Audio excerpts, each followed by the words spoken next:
Making your way through work Monday takes everything you got. Then Monday night rolls around and you realize there's a shot. You're only 10 points away.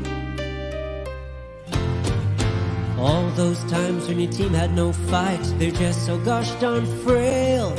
Then your star quarterback let another deep ball sail, and your third round pick bet on his team.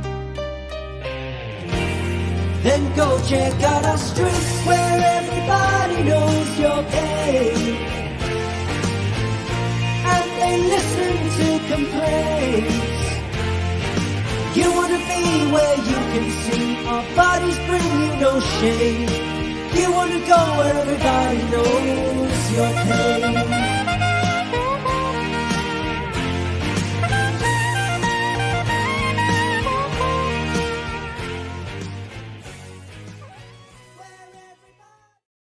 Welcome back to another episode of Dad Bod Fantasy Squad. I'm Mario here with Rob Squared. What's up, boys?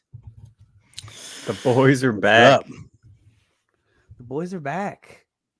I definitely take ownership of making us late. 12 minutes at that. 14 now. So really, I made us 14 minutes late. Didn't have my notes done. Is this new? This is a typical Mario.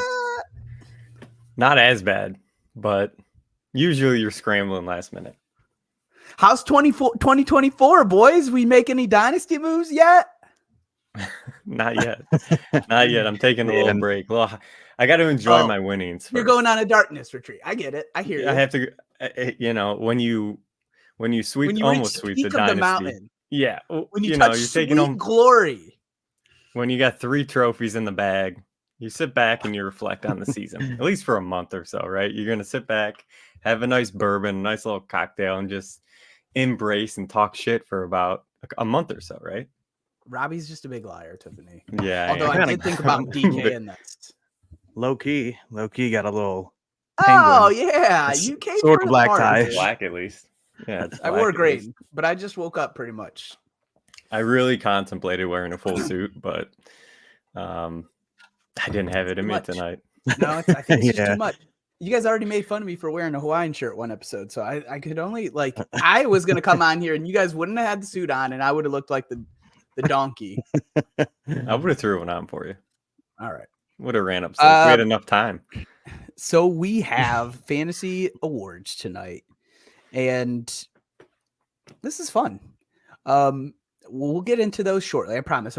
But we wanted to get a quick grid game in. So if you're listening, if you're watching, help us out. Robbie, can you pull that screen? Or is it showing? Is my internet this? Do it. Oh, nice. So what we have on here is the top going from left to right: San Francisco 49ers, Denver Broncos, 1+ Safety. safeties. One safety. Since 1999. Oh, that's going to be tough. Wow. And then from top to bottom, we have Dolphins, Tampa Bay Bucks, and Seattle Seahawks. For Seahawks, though. Seahawks what? 49ers? 12 man. Yeah. No, I was thinking the safety.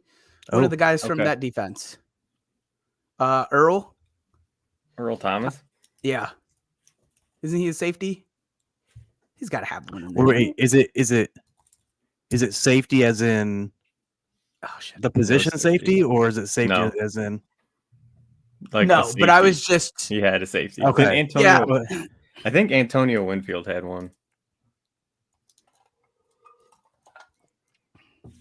How do you spell Winfield?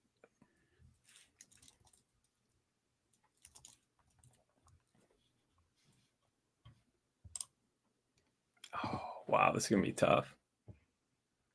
I have to say that's a great one.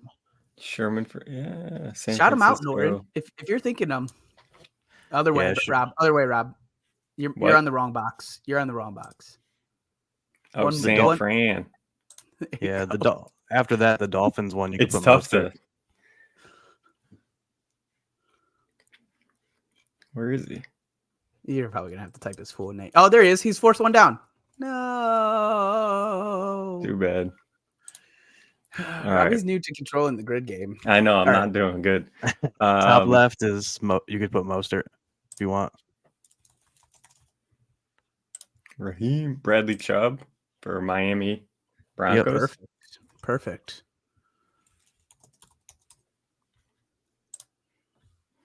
We're cruising.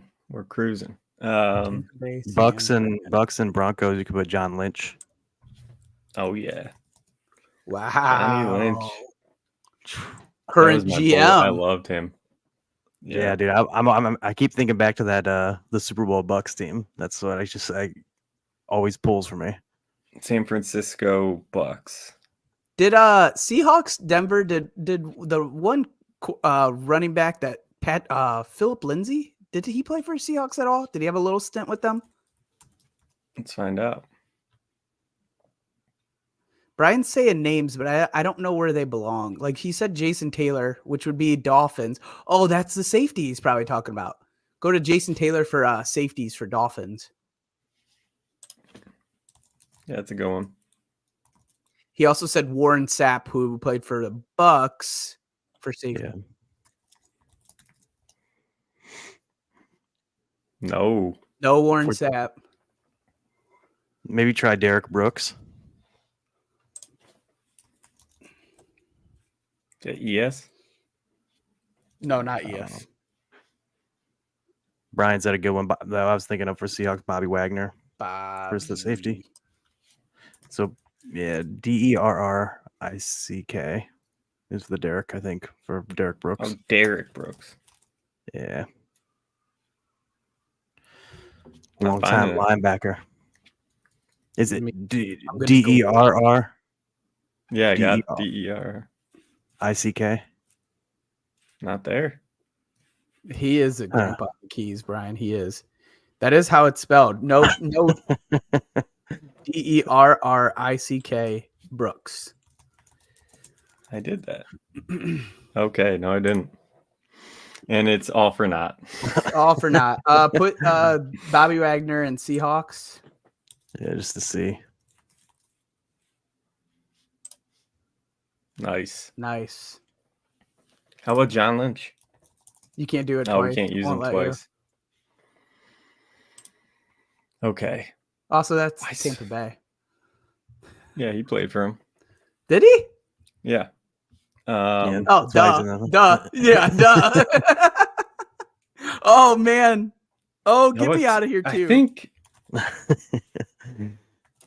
TJ. What up, Willie? No. Get this grandpa off the keys. Bing bong. Give me a break. Come back to it. We can. So what do we got? Broncos. We're missing Broncos Seattle. We got to hit that.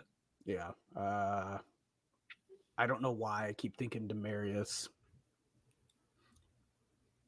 Oh, they played each other 2013. None of those guys switched over. Oh, Aqib Talib. Right? Am I wrong with that?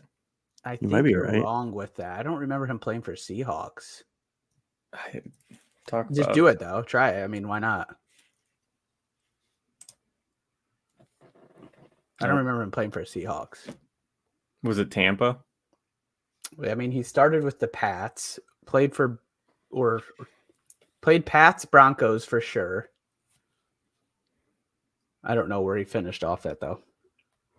Steve Young. Wow, Willie. Clutch. Wow. What a throw. We got some old school ones in here. Oh, how about we're so stupid. We got it, Willie. You did it. You called it out. Oh my God.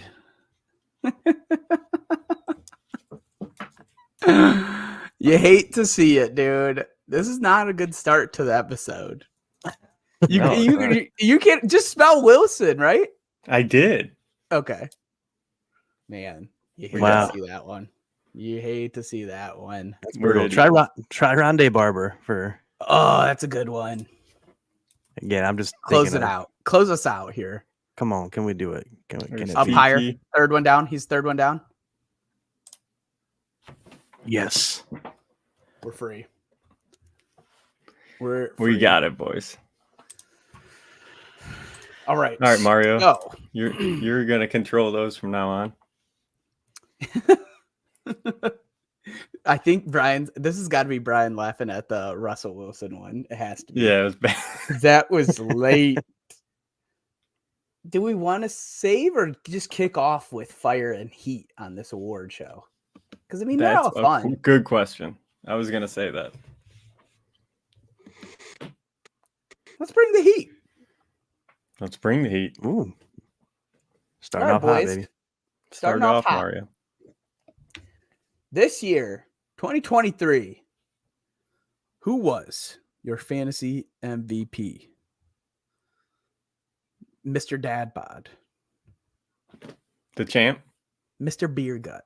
You can call me Whatever you Mr. want to say. Champ from here on out. I was saying who's MVP, like what we would call it in terms of Dad Bod. The Dad Bod Award. The Dad Bod Award. Yeah, but I mean, they're all Dad Bod Awards. No. This is the Okay. Dad Bod Award. I'm going with the man, the myth, the legend, CeeDee Lamb. He was unstoppable, unguardable, non-stop 20-plus point games for the back half of the season. He probably got you into the playoffs, and if he got you there, he won it for you easily with those last 2 weeks. I think he's number one in points overall. He played a full 17-game schedule, unlike a lot of other people, and he didn't really have a lot of injuries. So he was just consistent dominance from, I think, week 5 on. So he is my Dad Bod MVP of the season. You know, it's sickening to see him as the overall number one player on the season. 135 receptions, 1749 yards, 12 tutties. Keep going. Only 181 targets, because I mean that's a lot. It's a ton. I guess those numbers are great, dude. He's a beast. Was not expecting it. No, Wasn't expecting the Dak season. Was he wait, did you say more than my guy? He on the league I currently have, he has more than your guy. Man. Oh man. Is that not the case for all yours? I see 413 to 400 currently, so it's close. Okay. I see what you're. To have a skilled position over a quarterback is not that common. No, for sure. It's definitely pretty uncommon in general. Especially with the way the QBs have been scoring the last has been running. Like Josh Allen. Yeah. Yeah. Go ahead into yours when you're ready too. Yeah, mine. I know he was consensus pretty much one overall pick, but for me, it's Christian McCaffrey. Did it big. The case for him was simply that he did not have a bad game basically all year. Compared to other running backs, so like his value over any replacement, I think he was over 100 points from what I'm looking at on Fantasy Pros here. He was over 100 points ahead of the second place running back. So like his gap from 1 to 2 was like the same gap as, let's see here, 2 to 30. So McCaffrey over, I think it was Mostert had the second. It's the Kelsey. It's the Kelsey versus all the other tight ends sort of situation. Yeah. Right, and he did it at the running back position, which is not known for that. Yes, so you can.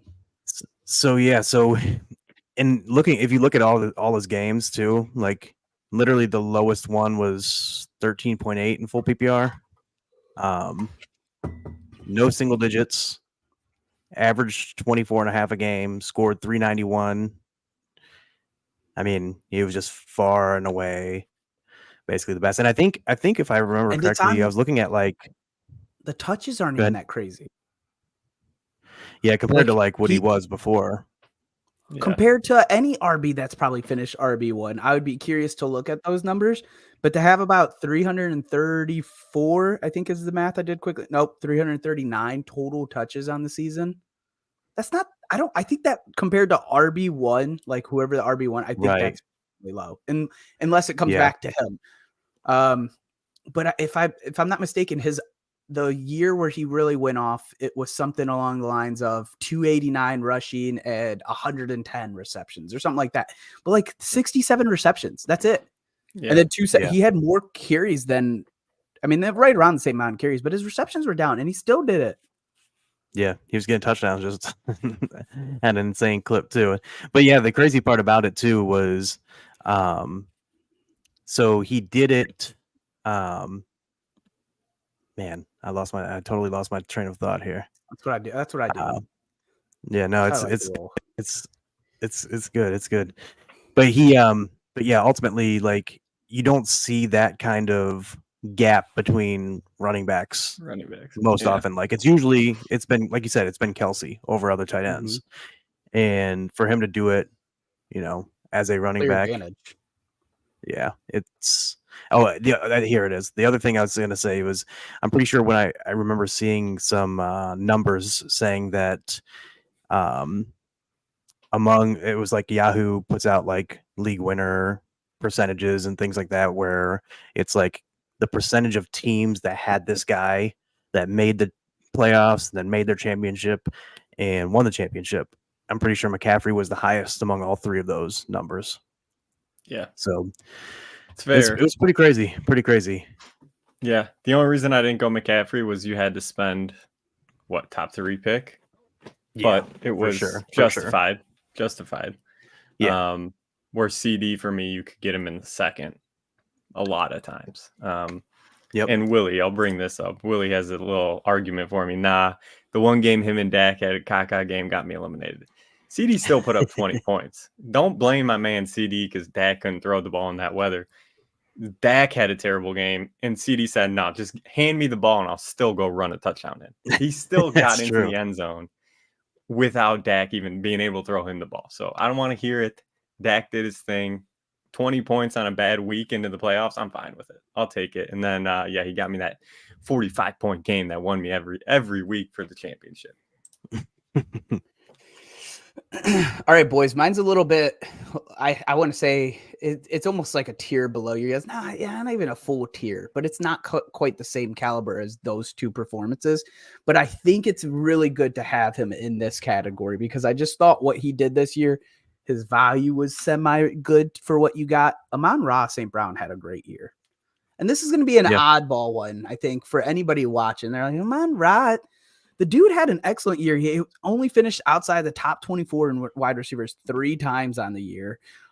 Outside of that, I think it was 2 other times that were outside the top 12. I mean, this dude was Mr. Consistent all season. He got his receptions. Honestly, like what you would hope for maybe next year moving forward is some more touchdowns because this is the type of receiver he is on this offense.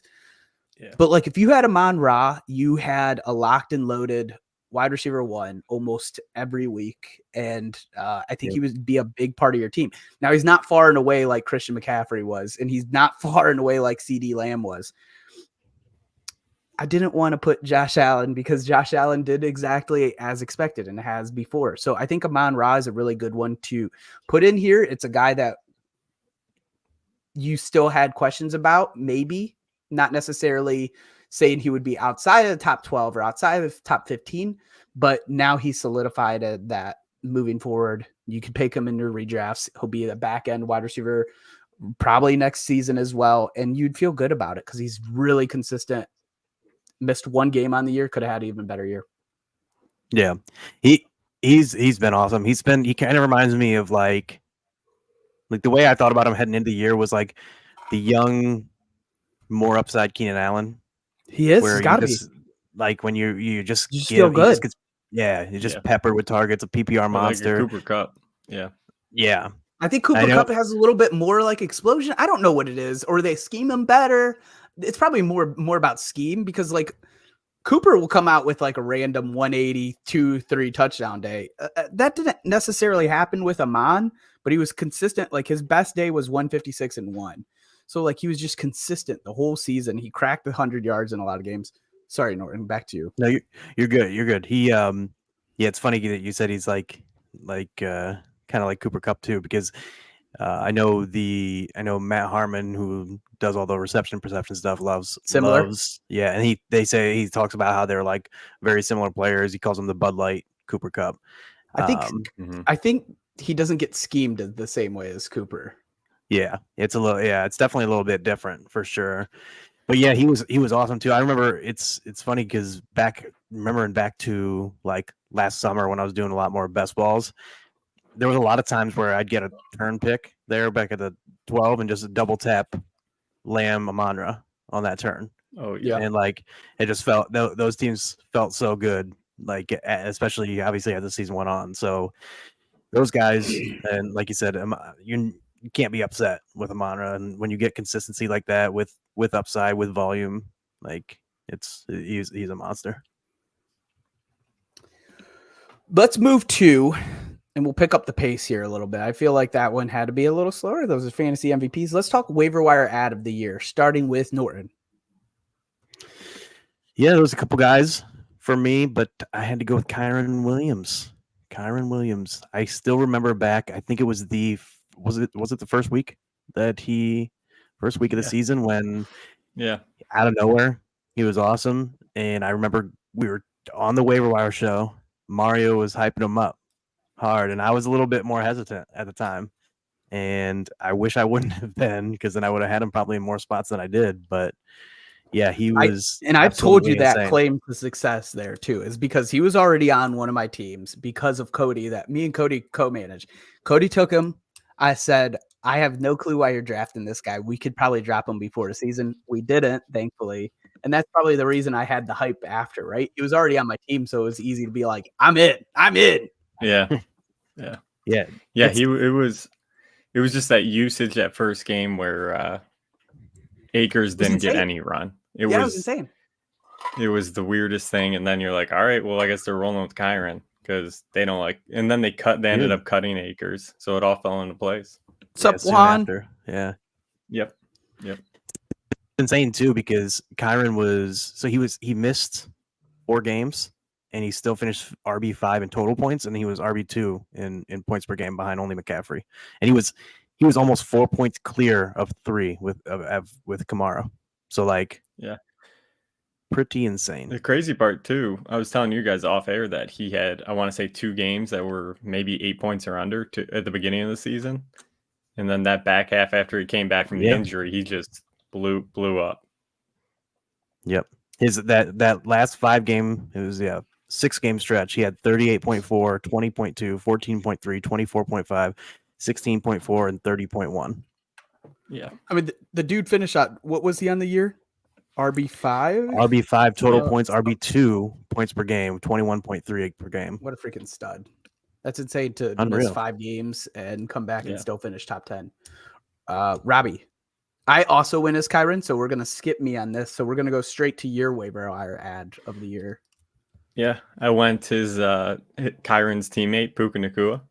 I think he it's crazy because McVay should really be in talks Coach of the year candidate. I agree.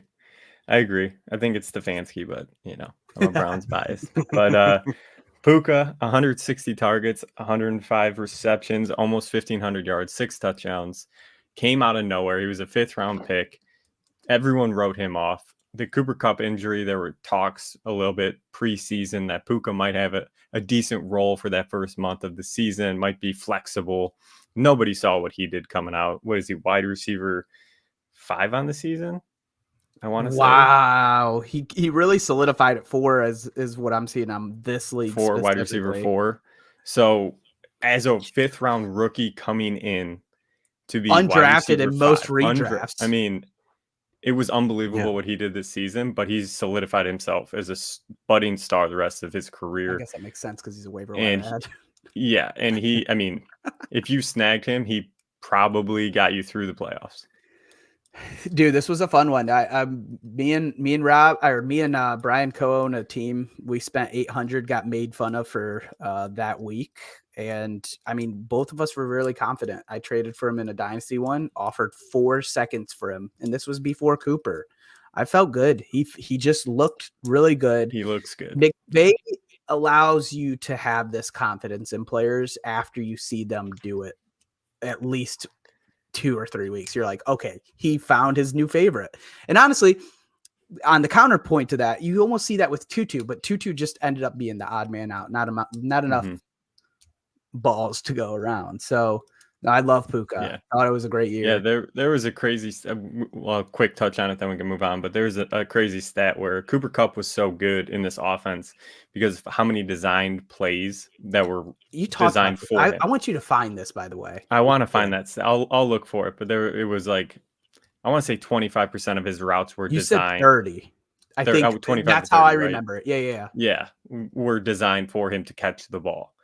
Even when Cooper Kupp came back, Puka Nacua stayed in that role where he was getting, I want to say 20 to 25%. Cooper Kupp was in the 12% range. So McVay saw it right away that, okay, this is the guy that I'm going to design plays around and make sure he gets the ball. So it was an effort to make sure Puka was involved in this offense. So that's going to continue on. I would love to see that stat and also what it ended up being on the year. I think would be really interesting. I never even seen anybody post about that, so I'm super curious. Let's slide over to biggest bust, and in this category we made a note here that it's non-injury related. So I do have a secondary one, but why don't we kick off with you, Rob? Because you and mine are the same, so go ahead. Sure. I think the clear-cut choice was the number 2 running back taken off the board, Austin Eckler. Probably won in some leagues. I mean, right? Like probably won in some leagues. Won. By all account, sounds like a great guy. I think we had him top 2 in all of our ranks. I bet you we were top 2. I was rooting for the guy, but this was not the season. This was not it. He fell off a cliff. He was getting the work and just was not producing. What happens next? No contract. He's not on the Chargers next season. I don't know where he goes, but he'll be a secondary role. I would assume like a pass catching back somewhere. Would be my guess, because he's a good vet to have, and he can, pass block. He can catch the ball out of the backfield. He's still valuable, right, for a NFL team.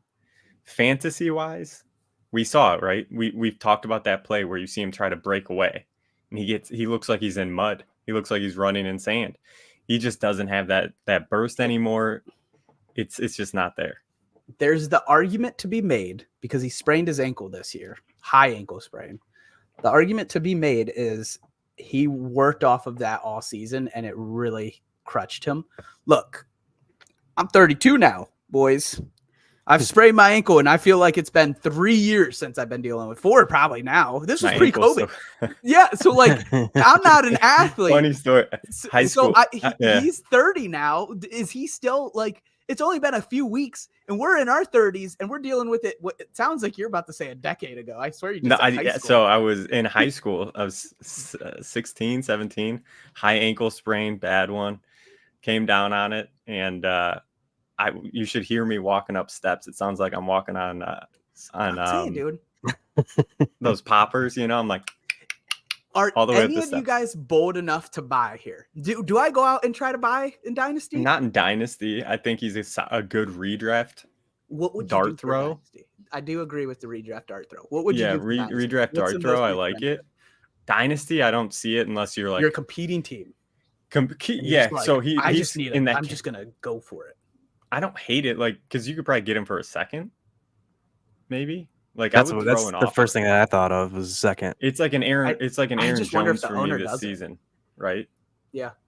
Where I was all in on Aaron Jones. He's an older back, doesn't look as good, but I think he's still valuable. He looked great. It just depends where he goes. Well, before we get to yours, Norton, I wanted to say that Eckler got a podcast, or is a guest on Harmon's podcast. So hopefully he just leans into that post football, not rushing him to end his career in football, but the fantasy community would welcome him with open arms. I also wanted to add, for my biggest bust, I have Austin Eckler. I do want to have an honorable mention here because it's only right. I made a song about the guy. Garrett Wilson deserves to be in this category for what I spent on him. But I think anybody that was spending mid-second and got what they got, look, Garrett looked fine. It's different from the category we have situationally, and for fantasy, he was a bust. So he's an honorable mention. Obviously, it's not completely non-injury related because he lost his starting quarterback 4 snaps in, but I thought it was a good mention here. So flip over to you, Norton. Yeah, I debated on Eckler as well. Like I told you guys before, I went with Dameon Pierce. Mostly because when I was looking at it, I was looking through, and I felt like Eckler, the reason I chose him over Eckler, which I think Eckler is a good choice, obviously. Eckler did give some weeks worth of viability, whereas Pierce basically was a bust for a long time, and then just became basically nothing. Nothing. It was like he was a kick returner. He had a touchdown on kick return team. Yeah, it's so wild. I know. It's so wild. Yeah, it's so wild. Just looked better every time. He looked better. And the crazy part was because Pierce, I think, was being drafted 4th, 5th round in that range. He was in that same group where we had it was in that same group where it was it was guys like Miles Sanders, who also we talked about being a bust. Rashad White was in that group. Miles Sanders deserves to be in this list too, probably in the top 3.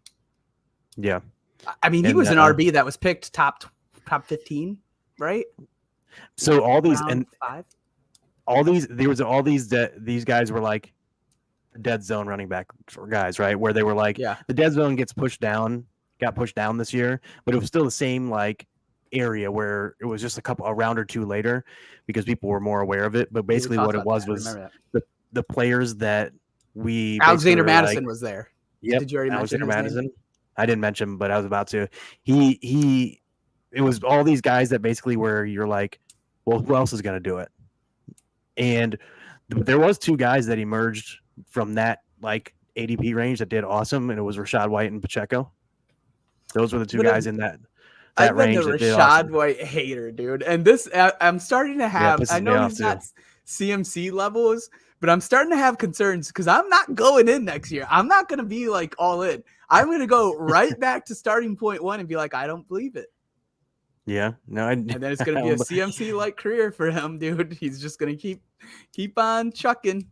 It's crazy. It is crazy. He surprised me how well he did this year. I always thought he was fine as a pass catcher. We talked about that last year and heading into the year. I just thought it was Tom. Yeah, that's what I thought. What I thought was a big factor too. So, but apparently Baker didn't throw that much to Kareem and Chubb. It wasn't that much.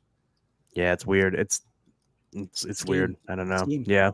I think it was they couldn't run the ball to save their lives at the beginning of the season. That was a good point. And I think that is how it started happening. Yeah. All right, so let's go to the next category. We have the most frustrating player to roster this season. Norton, I'm going to start with you. Now, I'm going to be chiming in when you're saying this one. I don't know if I fully victory lapped, if I victory lapped times 8 already, but I'm definitely going to victory lap as you're talking about this one.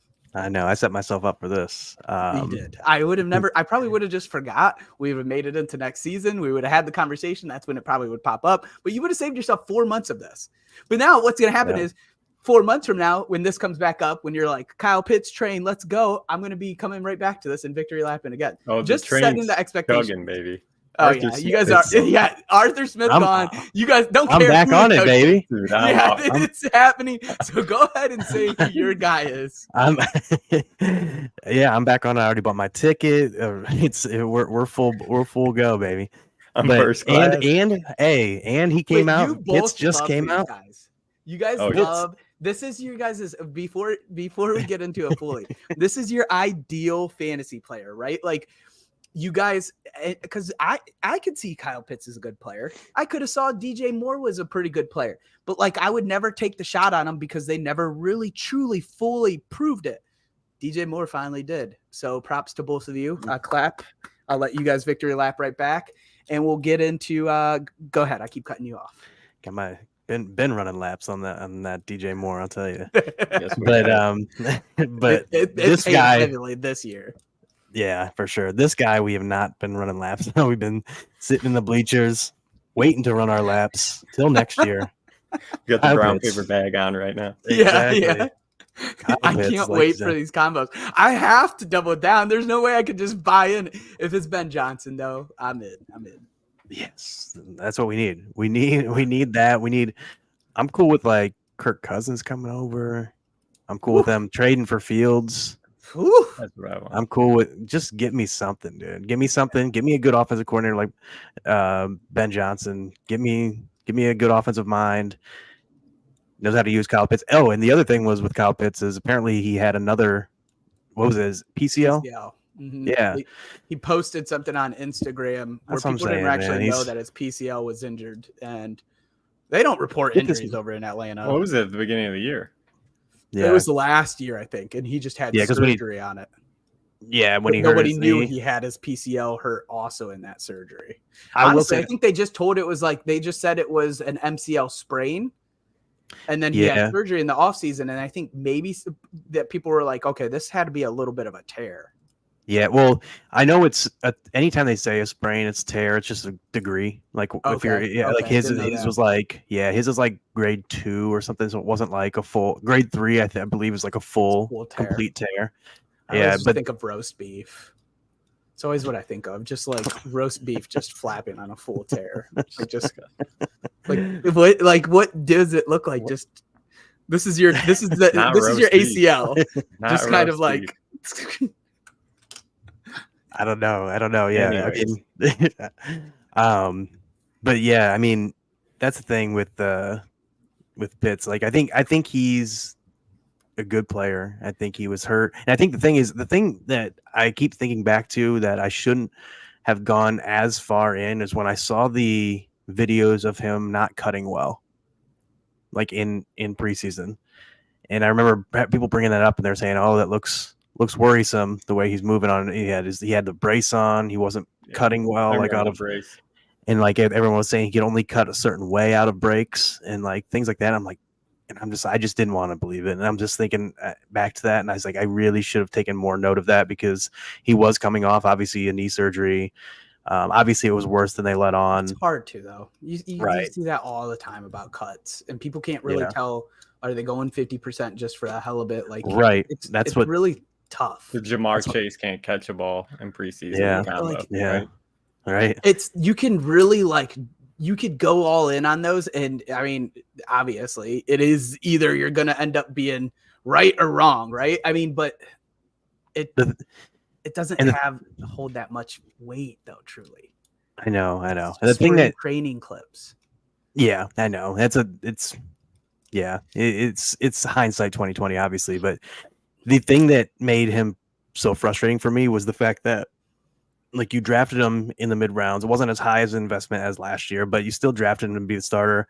He didn't do great, obviously, but the thing is like you're also kind of giving him some leash, thinking like, okay, because it wasn't like horrible to start the year. Like it wasn't unstartable for a while. Like, and he had a game here and there that he would flash.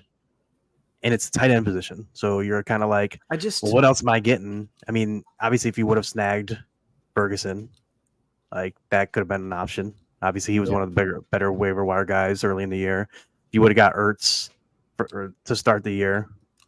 Trey. But Trey later on. Middle part, yeah. So, but the thing is like, then you're like, what do you just commit? You committed with Kyle Pitts. Right. You could have traded him or had Laporta on your bench, which you would have been fine. Just you probably would have made the move over to Laporta by week 3 and probably never looked back. Well, that's the thing. If I would have had, I didn't go much of Laporta. I did have a lot of Ferguson after a while. Like I did take flyers on Ferguson and basically kind of like I had a lot of teams that ended up with Pitts and Ferguson, and I transitioned by 5, 6, like fully to Ferguson pretty much every week. Yeah, I was playing matchups a little bit before that, and then it was like Pitts the first 3 weeks or so. But like the teams that I didn't have Ferguson, or I didn't have another good option, it was basically like Pitts, or do I pick up Logan Thomas? Like, you know what I mean? Yeah. So then I'm like, Yeah. well, I might as well just roll Pitts for the upside, and then it just was just frustrating. The upside was just Well, MIA. it's frustrating watching All year. Jonnu Smith put up, Oh yeah, you know, top 8 tight end numbers week Pruitt. after week. Pruitt Yeah. would have a touch on occasion. That was the frustrating part. Robbie, Yeah, that was the tipping point. who is your most frustrating player in the roster? Yeah. Let's keep it short and sweet. Somebody I drafted in a ton of leagues. You spent Me very good draft capital on this player. Tony Pollard. Where did he go? Where did he go? Zeke leaves. Tony Pollard's supposed to come in, be that bell cow back. We all expected him. I mean, most of us expected him to be at least an RB1, coming off RB8 overall last season with Zeke there. So you think Tony Pollard's going to get that full work. This offense is humming. That was the craziest part for me, and why it was so frustrating was this offense was putting up 30-some points a game, and Tony Pollard was just not involved to the extent that we wanted. Too. He just wasn't getting touchdowns. It was we all expected more pass work than what he was getting. It just never came along. And then in the mid-season, there was that stretch, right before the playoffs, where he was like RB 5 or 6 over a 3-week span. Me and Norton were talking about it. We're like, okay, our boy's back. We're getting primed for the playoff push, baby. Playoffs come. He's averaging like 5 points a game in the playoffs. 3 and he straight just duds, dude. decimated your team if you got to the playoffs. And by that time, I mean, you're running him out there thinking he's going to at least be good enough where he's not going to kill you. He ended up killing you in a lot of spots. So with the reason he is such a hard person for me to get over this season was the high expectations that we had coming into the season. And then it got off to a slow start. How hot that offense was, and then him just falling off a cliff like that at the end, it leaves a bad taste in your mouth. So, Tony Pollard, you get that It's just a note. that It's a stanky note. award for me. This isn't a 1-to-1, right? We're always going to have different situations, but this is the hindsight 2020. But there are things that I mentioned on the shows in the summer that I remember quotes, what they would say. Tony Pollard liked Zeke being there because it let him get on the bench and have that explosion. There was talks about how he would get winded. Now, I'm not even saying that that's an issue. He could have changed his conditioning altogether, but I do think inherently that makes you a different sort of RB, right? Like Kenneth Walker and Breece Hall, very explosive backs. Tony Pollard's the same way. He's just a little bit bigger. Yeah, what I'll say too, we talked about this a couple weeks ago, I think the broken leg last season was a lot bigger of an issue than we wanted to admit at the beginning of the year. And it took him a long time to kind of get back into it. And then again, he had that spurt in the middle of the season where he looked like an RB1. He looked great. He was getting the work. He was finding the end zone again. And then for whatever reason, it fell off at the end of the season into the playoffs. So I think that was a big catalyst to create what it was at the beginning of the season. I think it was a lot bigger than what we wanted to admit to ourselves. So I think there's a possibility that he comes back next season and is what we hoped he would be. I just don't have my expectations. I'm not going to go into the season hoping that's what it's going to be because we saw what it was this year. Yeah. But there's a possibility he could come back to form. There's a possibility in like 2 weeks, 1 or 2 of these coaches from the playoffs still gets canned. And I think talks of it. If Green Bay takes down the Cowboys, Mike McCarthy is absolutely on the hot seat, in my opinion. Well, they're saying Bill Belichick might want to go to Dallas. I saw that. Mine, I'll make mine short and sweet, and we'll move to the category. Georgie Pickens, man. It was tough. It was tough. Here's the most frustrating thing, I think, for me. First off, my wide receivers on my dynasty team finished wide receiver 26, wide receiver 27, wide receiver 28. You can't make it up. That's George Pickens, Garrett Wilson, Rashee Rice. But for George Pickens to have the audacity to not fall in top 30 from weeks 8 to 15. Yeah. And then come week 16, put up 38 points. Week 17, 21 points. I didn't make playoffs, bud. You screwed me. You kicked me out of them. You didn't get me there. Yeah. Yep. You were Garrett. You didn't Yeah. do it. And then you want to have the games that you had. Oh, it hurt. And He just needed and Mason honestly, Rudolph, dude. He just needed Mason. I have some Apparently. Mason love. We'll probably get into that in a couple weeks Oh, as well. boy. I do. Oh boy. And and it's probably all because it's tied to George Pickens, right? And this is why you're consistently at the bottom of the barrel. Go George. in these fan I dynasty can't wait leagues. till we do these ranks. I want to see because I obviously do feel like I did really good ranks, but yeah, my team. If you think Mason Rudolph is starting next year, you're out of your damn mind. Really, Yeah, there's no chance. I mean, he's starting. Oh, do you think they're drafting a guy? I think they're gonna figure something out. Russell Wilson, something like that. Mason's been fine. The last game that he sucked in, it was rainy. They as are hell. not rolling into the season with this mosh posh of QBs again. There's no way. They're down. Is this a I think- Packers GM? Because I see this. We have. No, it's the Because- defensive Yeah, I think coordinator. so. I see her and I see Tiff always, but because Everyone talks about it. because our interactions with Tiff, we He's inherit the like most we hated. get all of the Green Bay algos, so we see a Yeah, ton he's of the most Green Bay hated news. Green Bay guy. Did you have something to say before we go to the next category, Norton? Oh no, I was gonna say when it comes to What up, yeah, no, Albert? just go. All right. I lost my thought again. I'm going to let you guys say this person, but we're going to skip the talk because We're we already rusty. talked about him. Fantasy Rookie of the Year. Both of your guys is. Puka Nakua. Puka.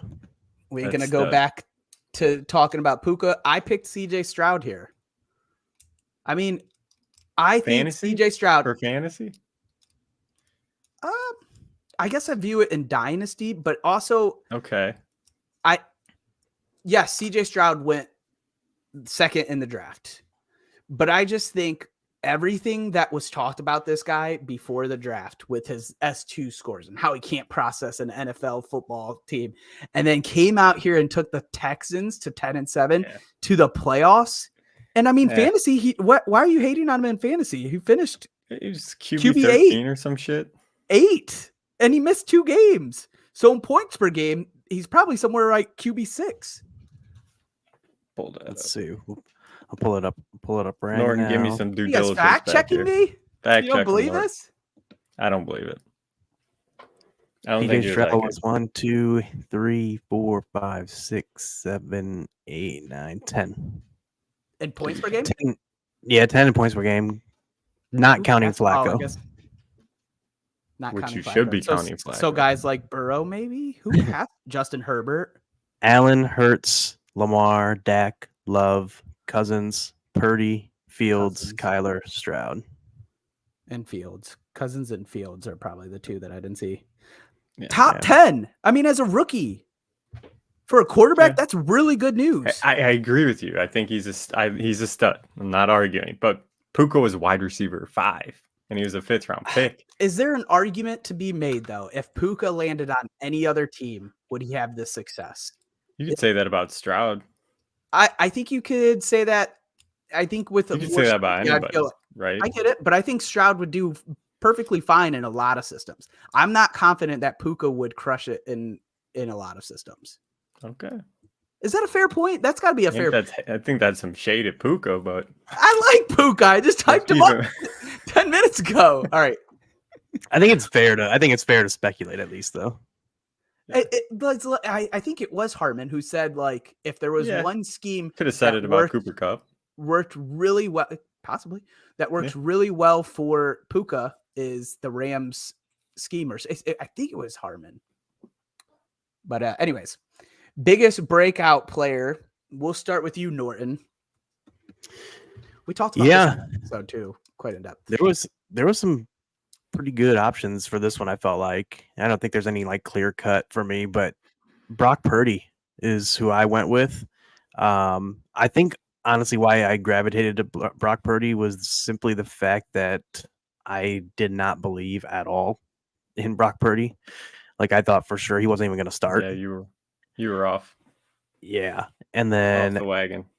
yeah, once he was like named the starter, essentially, I was back in a little bit because I felt my whole thing about that was just the system so good. Like Jimmy G was serviceable.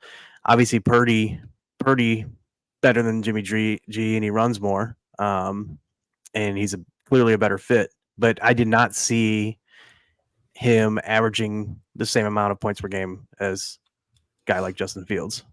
So the fact that He like goes he MIA some games, and it is hilarious. yeah, it's I think there's it's 2 this year. you talking about Purdy? Yeah. Yeah, there was one. Yeah, there was week 6 he got 8.7 and week 16 6.4. Two really tough defenses, but it is of note, Mhm. right? Yep. And but yeah, I mean, being in that system with those playmakers and Shanahan, like he became basically like an every week starting quarterback. Like you didn't really, if you had him, you really weren't like searching too hard to start someone else. Like he was ranked top 5 sometimes, top 6, depending on, matchup, things like that. So to go from a guy, obviously Mr. Irrelevant in the draft or whatever, and you didn't even know if he was going to start heading into the year coming off the injury, and then boom, he's bona fide. Did you see they're looking to create and I don't know, maybe this was just a fake post, an irrelevant bowl What? No, I did not. in college football to take the 2 bottom teams in maybe it was a fake post. I'll get back to that. Probably. I don't think it was. It's not created, but they're looking to create it. Interesting. I wouldn't hate it. I'd watch Robbie, it. go ahead with your biggest breakout this year. Yeah. David Njoku. He is I think all in. He is I'm so all all in. I'm all in. What if there's no Joe Flacco? Since week 7, and he was playing with PJ Walker, he was playing with DTR, he was playing with a mishposh of whoever you want to throw out there. He missed tight end 12. He was outside the tight end 12 twice. Since week 10, he's been saying since week 7 so funny because both those, because it's tight end 11, tight end 7, tight end 13 since week 7. Those are 7, 8, 9. Then 10, he starts turning up. Yeah, they are. 13, he was outside. I didn't say outside. I just said 11, 7, 13. Yeah. Yeah, but that's where, right, they started featuring him in this offense. They started going for it. And then we see the breakout, right? From weeks 10 on, he was unbelievable, except for that Los Angeles Rams game, which was Joe Flacco's first game in the system. And it was just not a great game overall for everybody in that offense. Other than that, the dude was unbelievable, especially after that Rams game, week 14 and on. He was tight end 2 to tight end 4. He was winning weeks. He was putting up big points, consistent. He was getting the targets, the volume. Yards after, I think he was number 1 in yards after catch for tight ends, if not the entire NFL. Broken tackle, right? You name it, any metric you want to look into with David Njoku, he was an unbelievable player this season. And I think it's something that he can continue on for at least next season, if not longer. He's getting up there. He's 27, 28. But man, the sky's the limit with how athletic that guy is. Yeah, I have so many things to say on how I viewed Njoku's breakout. One, he snapped, right? Like the dude had probably a good 6 to 7 drops in 3 games prior to these. I don't think it was week 4, but it was somewhere right around there. But it was probably week 7 area. It was that Pittsburgh game. And it was like he had 4 in one game, 2 in another, had 1 big crucial first down one. Like it just kept happening and happening. And it seemed like it was getting worse. And then he just snapped. And honestly, when you talk about yards after catch, it was so electric to that team.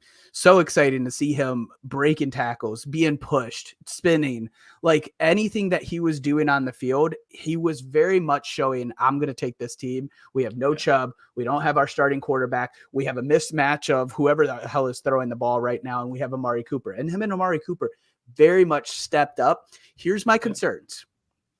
He is not usually as healthy as he was this season. That's concern number 1. Concern number 2 is I feel like he said, I'm just going to turn this on. Like, I feel like we have seen flashes of this for seasons. And if it is just a mental turn on thing, then it worries me that he's just going to be like, all right, I'm good.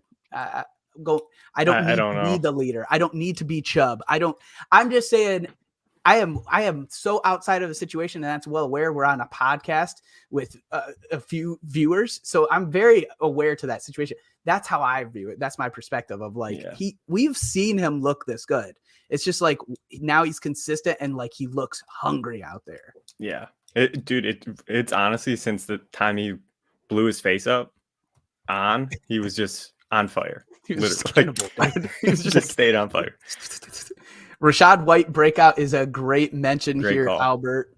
We actually, surprisingly, none of us picked that, probably because we're all still hating on Rachaad White.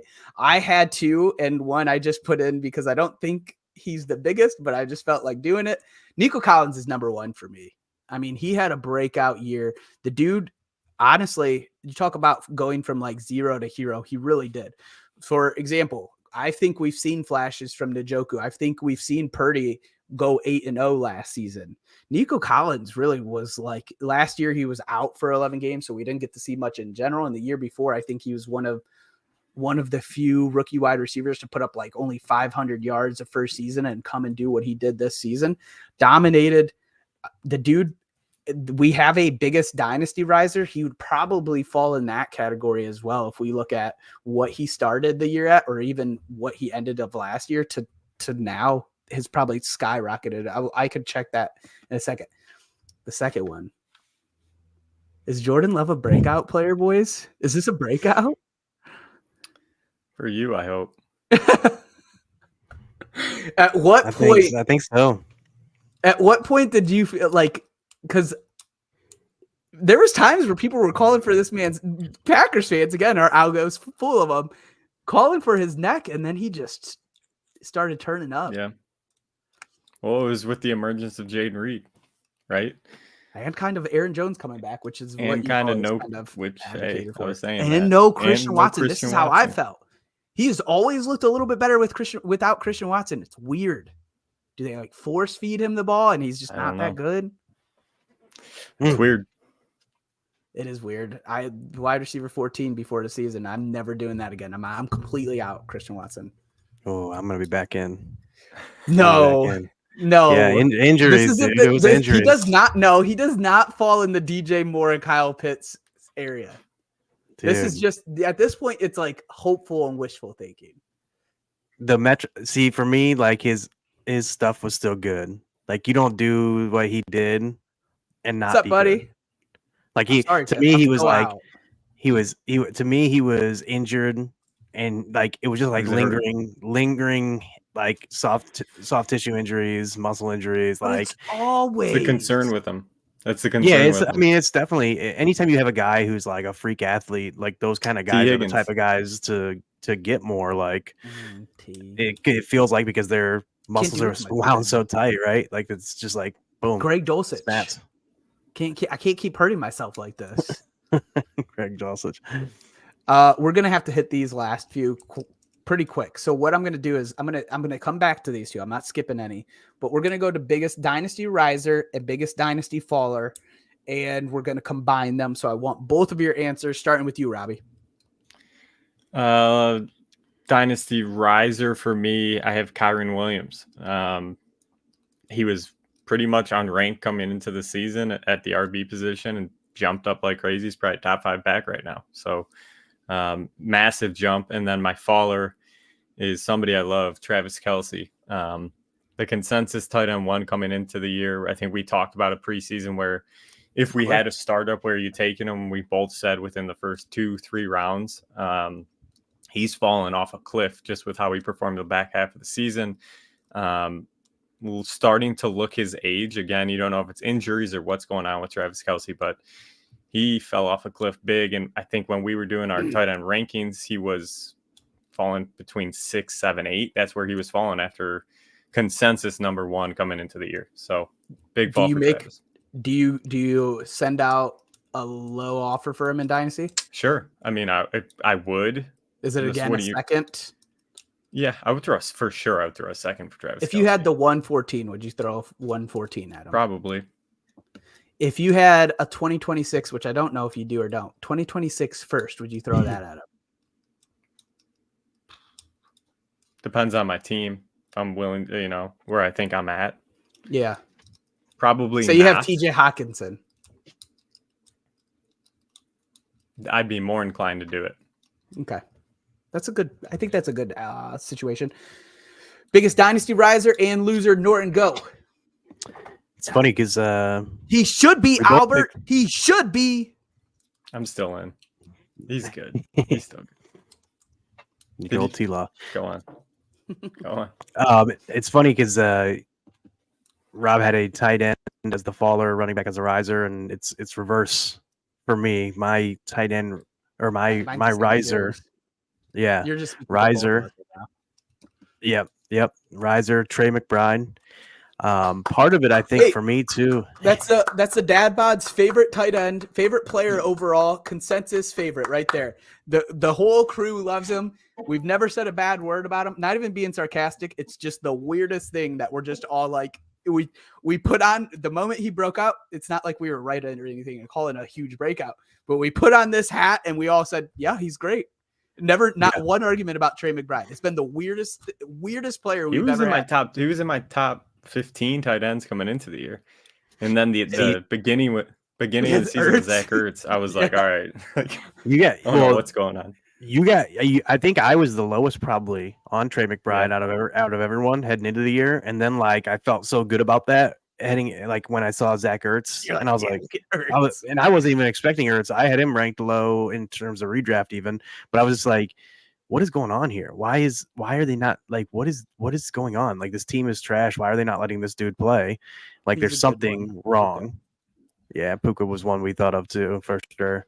We just have him in two other categories. We figure skip this one. Yeah, for sure. But yeah, I mean, McBride, obviously, like, there's a lot of people have him tight end 1 dynasty at this point. I love every time I see those tweets. I'm just like, my mouth starts salivating. I don't even hate it. Like I'm probably have him close to there too at this point. I mean, it's hard to argue with what he's done. Like, it was insane once he took over as a starter. Like, and the thing that I loved about it too, that was like so like solidified it for me, was every underlying metric, like yards per route run, targets per route run, target share, air yard share, everything was truly elite. Like, we're talking Travis Kelce levels, what we see in, like, if you look at his like paces, his paces were literally like Travis Kelce levels from last year. Like, we're talking about like tight end 1 elite stuff. So that he was the riser, the faller.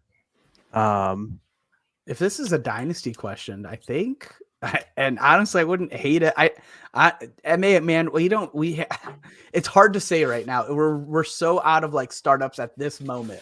I mean, in a month, we'll probably start even looking at them again. I love both those players though, I guess, especially if it's tight end premium, then easily. If it's not tight end premium, I'm a little less inclined. Yeah, same feeling. In terms of the faller, we hit this guy a little bit earlier, Austin Eckler. He's been my guy. I had him ranked RB5 literally actually. Heading fell off a cliff on Keep Trade Cut. If you look at the chart, it goes like this. It's hard to see. Man. And it happens a lot with older running backs, right? We see those guys hit the cliff, but we didn't expect it this quickly for Eckler. I don't think that's the thing. Is like, I don't think anyone didn't have as much touches, right? And his touches were more in the term of getting out in space, pass catching, not getting hit by big guys as much. Like, that was the whole thing about it. Pass catching backs kind of age. Yeah. So, but I'm going to be interested to see, like, when I do update my dynasty rankings and stuff, how far I push him down. But I know he's going to be probably the biggest faller for me, at least of any notable names. Comeback fantasy player of the year. You don't have to apologize. I just want to kind of, I don't think any of us have looked at a dynasty startup probably in 4 or 5 months, and probably still like a little 2 or 3 months out. If it's tight end premium, I'll just double down on this. If it's tight end premium, that's easy for me. If it's not tight end premium, I'd be hesitant to go 2 tight ends that quick. Go with your comeback fantasy player. Oh, gosh, Robbie. Do it, baby. Go ahead. The person you hated on so much this season, Dak Prescott. Number 3 in QB points per game. Everyone had a lot of people I hated on, though. It seems like an easier win percentage, though. Yeah, it is. Like, yeah, It I have is, a couple but L's here, but I think you just easily win. It's like taking. It's like if you could take. Never mind. Go ahead. yeah, I think everyone was talking a little shit at me when I had him in my top 10 QBs. I don't think dropped him down. everyone was. I can openly Everybody say was. I was. I don't A know if lot of- everyone was. Most of the Dad Bod crew was. Nort, I don't know about you. Were you? I was in between you guys. I think I had him QB 13. But I also Yeah. think other people had him high, and I was getting in CD. I got destroyed for Might have CD been and Dak Alex. from everybody. Alex might have. Because I had Lamb high. Mhm. I had him for 4 or 5. Regardless, I'm just letting you know it was You probably just me especially. a lot of times. Yeah. You especially were giving me a hard time about my Dak rankings. And he outperformed even what I thought he was going to do. He said to the NFL, I'm not throwing over 10 picks this season. He didn't get the 10 picks this year. That was his big knock for everybody, saying that he's going to throw 20 interceptions this year. He's going to throw the ball more, yada, yada. It didn't happen. The dude looked That was great. not what I said, by the way, but just The interception thing blew my mind because it doesn't really affect fantasy all that much. regardless. Yeah. That's what Yeah. Yeah. Regardless, Dak outperformed what everyone thought he was going to do. He looked great. Number 3 in quarterback fantasy points per game. He was the comeback player. Everyone wrote him off coming into the year. Told everyone, "F you, I'm here to stay." And he's doing what he's doing, and I'm happy. Norton, comeback player of the year, fantasy player. Keenan Allen for me. He had a down year mostly because he was hurt last year, but yeah, I mean he was getting older. Obviously, he was a mid-round pick still. People kind of were expecting the fall off because he'd been injured a little bit before in his career, then last year as well, getting older. Herbert had a down year last year. People were expecting bounce back for Herbert, but that's what was kind of confusing to me because I had Keenan higher than consensus. Just thinking like as long as he stays healthy and Herbert stays healthy, like they're gonna be fine. But I think some people were expecting a transition to Mike Williams. It could have happened. He got hurt, obviously. So, but even before that, Keenan Allen was just balling every week. I mean, this guy was a guy that was like drafted as like wide receiver 20, 25 in that range before the year. And then probably within the first few weeks, all of a sudden he's consistently ranked everywhere as a top 12, top 10 guy on a weekly basis. Because he was just getting peppered with targets nonstop and a good offense with a good QB, right? So he was a huge bounce back for me from what he was last year. Yeah, I think, and to give some insight, we had this discussion a little bit before the show started. I kind of remembered Keenan Allen being fine in the games he played last year, but looking at it a little bit deeper, this is a good fantasy comeback player of the year. Last year, he averaged 16.1 points per game. This year it was 21.6 or something like that points per game. So anytime you can add 5 points per game to your numbers, I mean, that's significant. Are you a buyer in Dynasty? And for what price? Would you give up the 112 for it right now? 2024. Yeah. No. No, He's up there. That's close for me because I don't know. It's just, I don't know. I'd probably I guess it would just depend on. I think I would. I probably would. I mean, you know what me with the picks. Like even if you're in like the range of competing, you're probably gonna be like, I'm gonna do this. Maybe yeah. you don't. I mean, even he's think a you do it little right bit now. older, but like, I don't know. He's older. His yeah. game's It's not tough. really like a young man's game. I know. Though. It's very I know. right. Like it's. My comeback fantasy player of the year was Lamar Jackson. Look, we're running low on time, but we saw a lot of QB contracts come through. And if you're asking me, he is the only one that paid off his contract this season.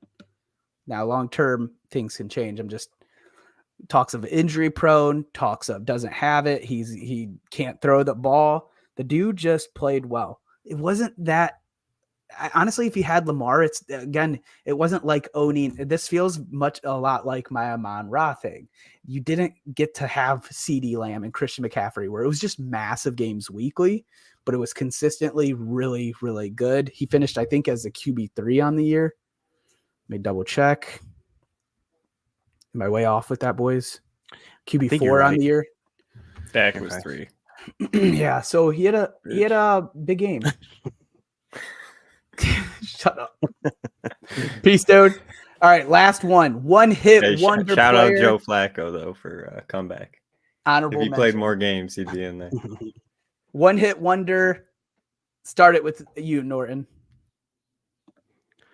I'm going to go with Jerome Ford. Again, this is a guy that we basically had a good year this year. Don't think it's going to happen next year. Ford, obviously, because of the Chubb injury. Obviously, with Chubb, though, I mean, it was a severe injury, obviously. We're hoping he's back sooner than later. Ford could still have some relevance, but still, I mean, Chubb's going to be the guy when he comes back, right? Like that. I mean, at least what we're expecting. We'll see how he recovers. But yeah, I don't see Ford being as relevant next year or beyond, honestly, ever again, like he was this year. It's because he traded us Ford. I just like Pierre Strong so much, and I just want that opportunity for Pierre Strong somewhere. He's just so fast. Yeah. All right, go ahead, Robbie, with your one hit wonder on the year.